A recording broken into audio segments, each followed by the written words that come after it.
క్రమశిక్షణకి మారుపేరు లాంటి మోహన్ బాబు కుటుంబంలో అసలేం జరుగుతోంది?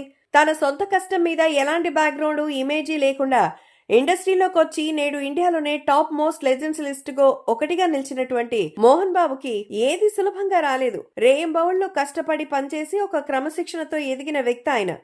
విద్యానికేతన్ అనే విద్యా సంస్థను ప్రారంభించి ఎన్నో వేల మందికి చదువులు చెప్పి వాళ్ళందరికీ కూడా క్రమశిక్షణ నేర్పించారు. నేడు వాళ్లంతా వివిధ రంగాల్లో గొప్ప స్థానాల్లోనూ స్థిరపడ్డారు. ఇలా చెప్పుకుంటూ పోతే మోహన్ బాబు గురించి ఎన్నో ఉన్నాయి. పరువు మర్యాదల కోసం ప్రాణాలు సైతం ఇచ్చే మోహన్ బాబుకి సంబంధించి ఇంట్లో గొడవలు రోడ్డు మీదకెందుకు వస్తున్నాయి? మంచు మనోజ్ ఆయన రెండవ భార్యకి పుట్టిన బిడ్డ, అందుకని ఆయన మనోజ్ పట్ల వివక్షత చూపిస్తున్నారా? ఆస్తుల విషయాల్లో ఇంత గొడవలేంటని సోషల్ మీడియాలో నెటిజన్లు చర్చించుకుంటున్నారు.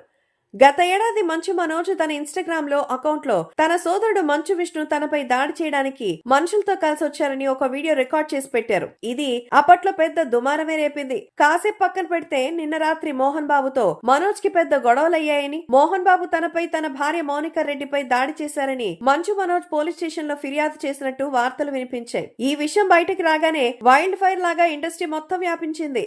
ఎంతో పరువుతో బతికిన మోహన్ బాబుకి ఇలాంటి పరిస్థితి వచ్చిందేంది అని ఆయన్ని అభిమానించే వాళ్లు బాధపడ్డారు.